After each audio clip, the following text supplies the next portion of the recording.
La Sociedad Española de Radiodifusión presenta... Ser... ¡Viva la radio! Podcast. Siempre.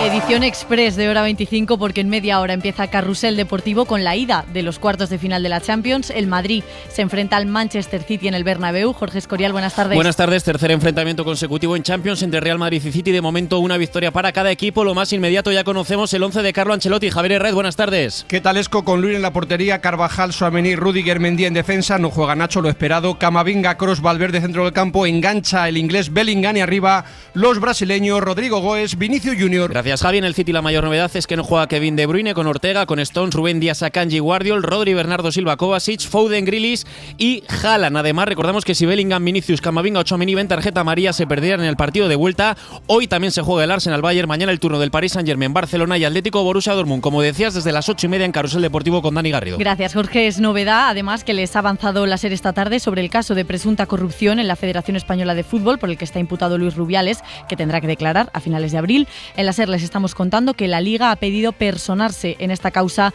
abierta por un juzgado de Majadahonda. Pedro Jiménez. La jueza de Majadahonda que dirige la operación Brody, que investiga la gestión de Luis Rubiales al frente de la Federación Española de Fútbol, ha citado este viernes como testigo al actual presidente del ente federativo y candidato al cargo en las elecciones que se celebran en menos de un mes, Pedro Rocha, y ha llamado el próximo 29 de abril a su predecesor en el cargo, a Luis Rubiales, para que declare como investigado. En esa declaración podrá estar la Liga como acusación. Lo ha pedido en un escrito y Delia Rodrigo ha dado traslado al fiscal para que emita informe antes de decidir. En esta causa ya estaba personado a título particular el presidente de este organismo, Javier Tebas. Pero el nombre de la tarde es el de Peter Higgs, físico británico, ganador del Nobel, padre del bosón de Higgs, la llamada partícula de Dios. Ha muerto hoy, tenía 94 años y su descubrimiento ayudó a explicar el origen del universo. Él mismo lo explicaba un año antes de que le dieran el Nobel.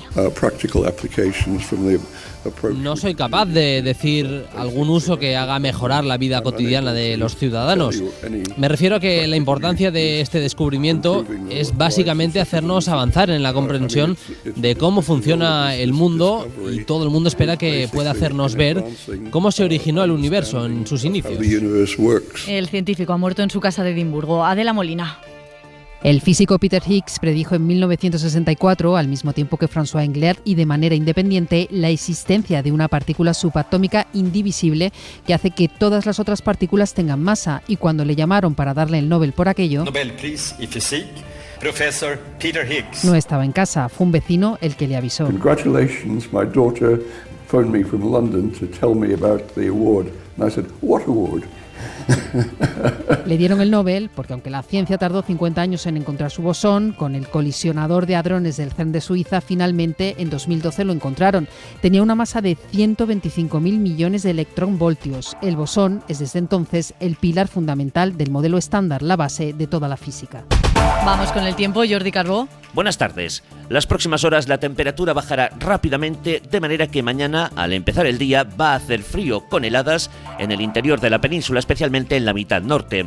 Después nos espera un miércoles radiante, con sol, muy buena visibilidad y temperaturas subiendo rápidamente, máximas algo más altas que hoy. Al sol el ambiente será agradable.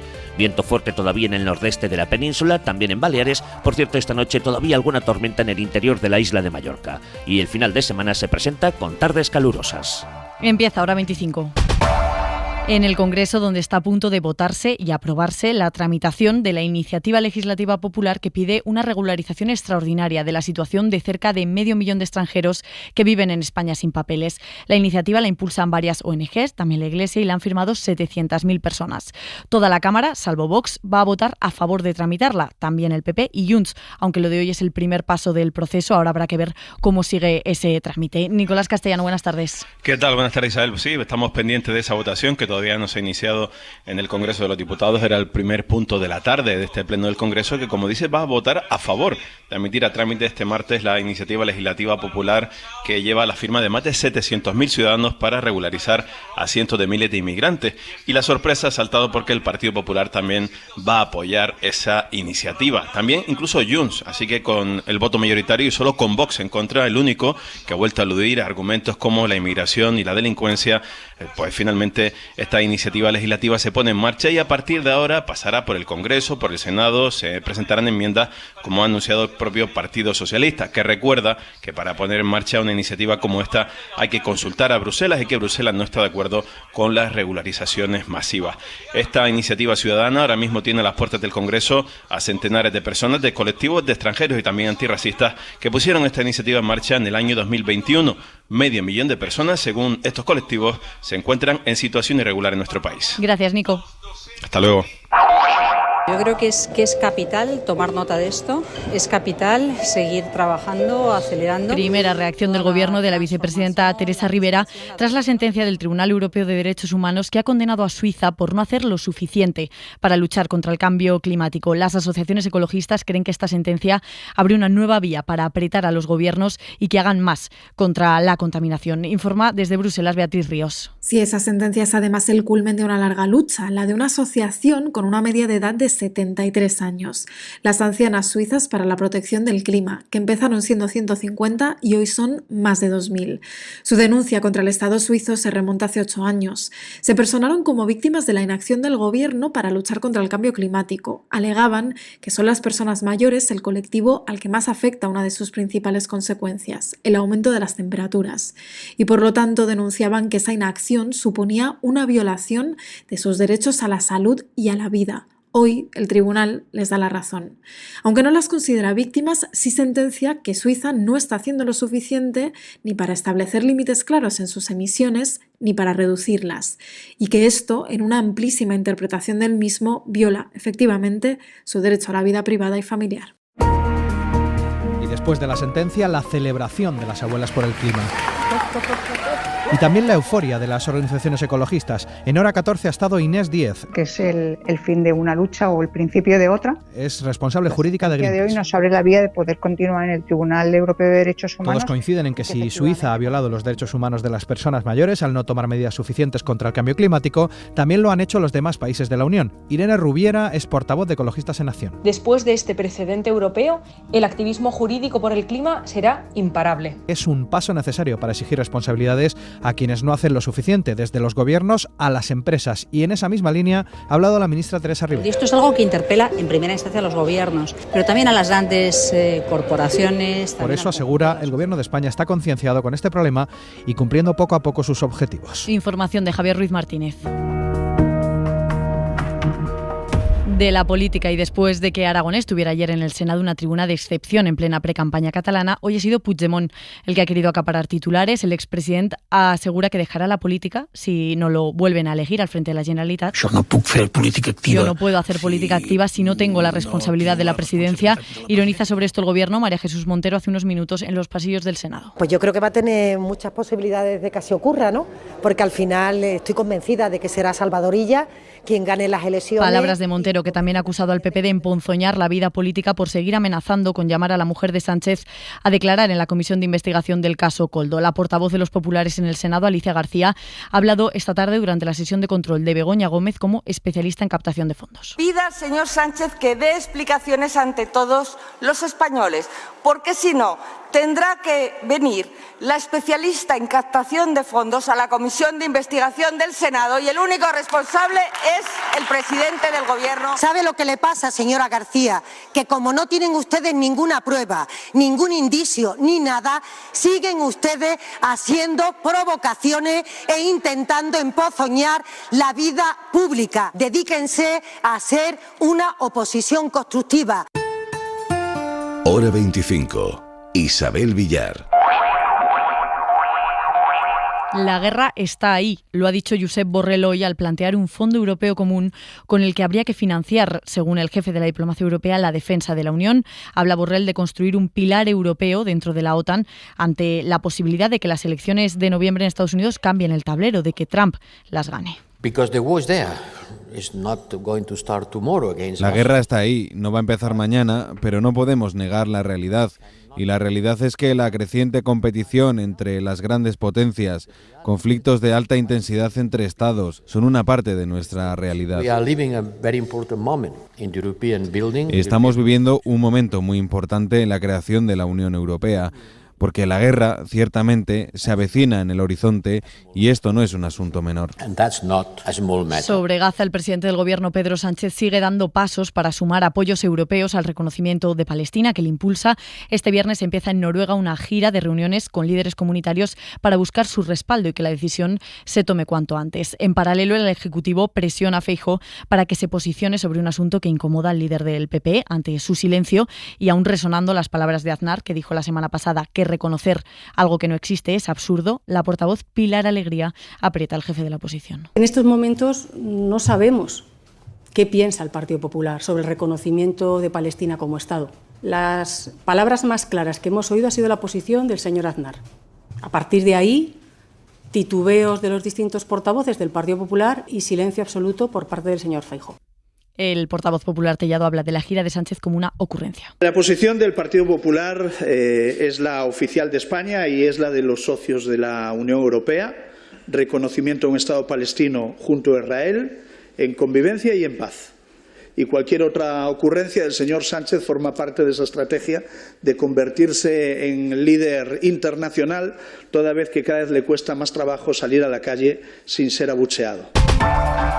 Y hay polémica en Sevilla porque el decano de la Facultad de Derecho de la Universidad de Sevilla ha cancelado un acto organizado por la Red Universitaria por Palestina para debatir sobre si Israel comete un genocidio en la Franja de Gaza. En un principio el decano sí había autorizado el acto, pero ha terminado retirando esa autorización porque dice que al incluir la palabra genocidio lo convierte en un acto político y levanta ese permiso. Radio Sevilla, Mercedes Díaz. La Red Universitaria por Palestina y los sindicatos USTEA, CGT y SAT piden la dimisión del decano de la Facultad de Derecho de la Universidad de Sevilla, Fernando Llano, por prohibir un acto organizado mañana por esta red universitaria para hablar del genocidio en Palestina, un acto en red, telemático, en el que participan 45 universidades españolas y en el que la relatora de Naciones Unidas para Palestina expondrá el informe que ha elaborado sobre la situación en la Franja de Gaza.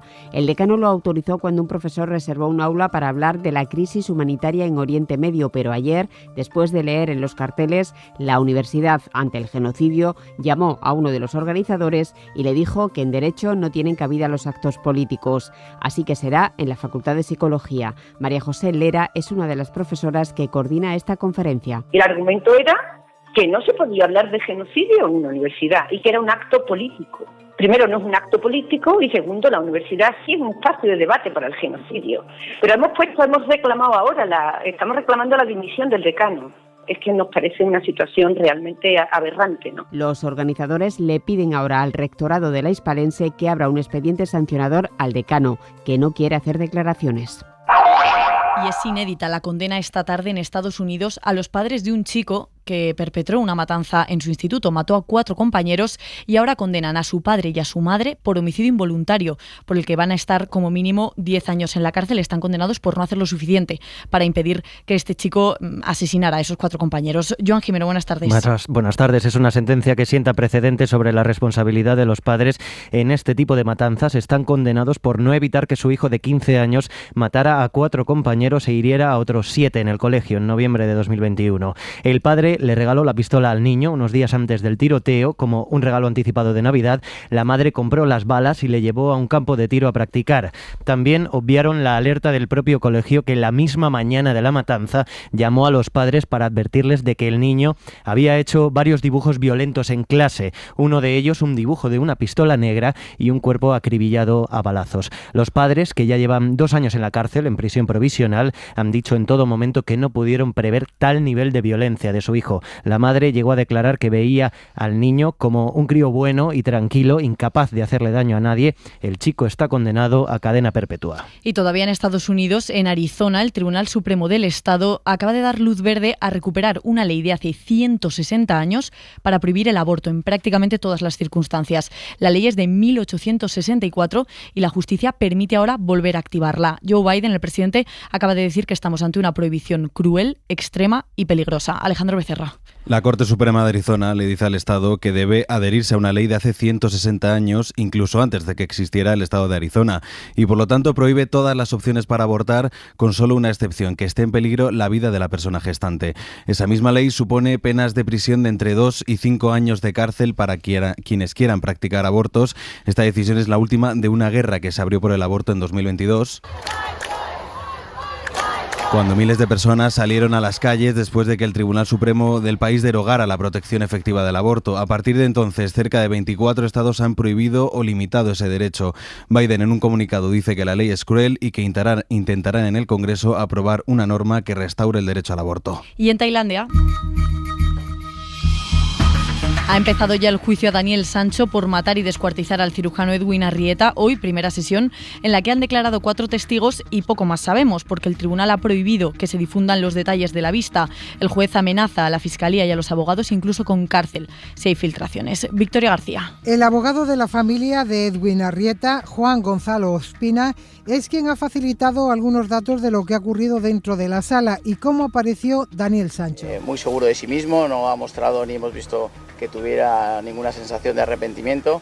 La imagen ha sido escalofriante a la hora de verle encadenado de pies y de manos. El tribunal está permitiendo inclusive formular preguntas a él directamente a los testigos. Un juicio con parámetros europeos, dice el letrado, con un juez muy concienciado para que no haya un debate social paralelo por las filtraciones. Sancho ha asumido la culpabilidad de uno de los 2 cargos que se le imputan en esta primera jornada, que ha contado con la presencia de su padre, el actor español Rodolfo Sancho. Hora 25. Isabel Villar.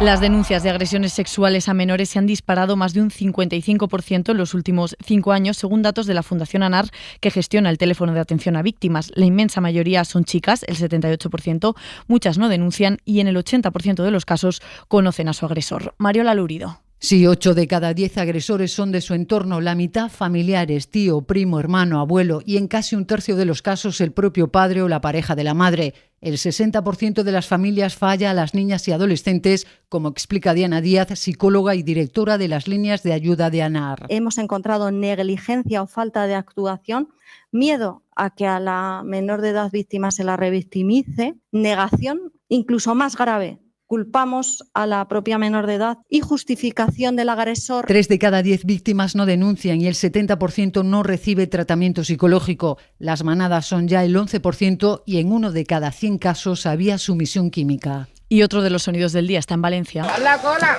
¡Haz la cola! Con la mujer que se ha encarado a Eduardo Zaplana para que no se le colara, que esperara su turno para entrar a la ciudad de la justicia, donde hoy ha declarado como acusado en el caso Erial. Ante el juez, Zaplana se desvincula de la trama que repartió presuntamente 20 millones de euros en comisiones a cambio de adjudicaciones públicas. La Fiscalía pide para el expresidente del gobierno valenciano 19 años de cárcel. Él dice que ni cobró mordidas ni tuvo dinero en el extranjero. Usted no sabe las empresas que resultaron adjudicatarias de este concurso público. No, yo no me dedicaba a eso, ni me dediqué jamás. ¿Usted ha mantenido dinero en sociedades panameñas en Andorra? Yo he dicho siempre que no he tenido dinero fuera de España, y lo mantengo. La mirada de Xavier Vidal Folk. Por suerte el rey no asistió a la boda. Fue un evento de mal gusto. La monarquía española, renovada por esta democracia, había acertado en una cuestión de estilo, simbólica del Estado de Derecho y del imperio de la ley: eliminar la antigua corte de bufones, graciosos, pelotas, enchufados y aspirantes a cualquier cosa menos a trabajar duro. La jefatura del Estado, aunque coronada, marcó así distancias de los oropeles y los riesgos de la gran familia y sus apuntadores. El enlace del alcalde madrileño con una pariente secundaria de los Borbones ha sido la infausta ocasión para resucitar la caricatura de esa antigua corte. Gente sin provecho y sin más mérito que su discutible cuna, mezclados con políticos y políticas relacionadas con el novio, se juntaron para exhibirse. No era una celebración privada, propiamente dicha, discreta y sobria, ante la que no habría nada que objetar, sino un acto con valor mediático para fardar ante el pueblo llano de no se sabe qué. Este es nuestro estilo, esto es lo que representamos, esta caduca idea de lo español es lo que nos encandila. Sorprendió el desbarajuste de bailes mal aprendidos y peor ejecutados. Humilló el deslate de una antigua presidenta madrileña tocada con una suerte de sombrero circense y cutre. Avergonzó la procesión de nietos solo notables por su pillería nocturna y su frivolidad perezosa. Pero lo que marcó el tono de esta gente, de la subcorte, fue escuchar al marido de la antigua presidenta, un noble de la más rancia aristocracia, ex cabeza visible de la Corporación de los Grandes de España, confesar al volante que andaba bebido. Claro que no se percataba de su delito. Afloraba así toda su irresponsabilidad, ajena a la ley y al buen gusto. Felicidades a los novios, los únicos para quienes aquello seguramente significaba algo entrañable. Para no perderte ningún episodio, síguenos en la aplicación o la web de la SER, Podium Podcast o tu plataforma de audio favorita.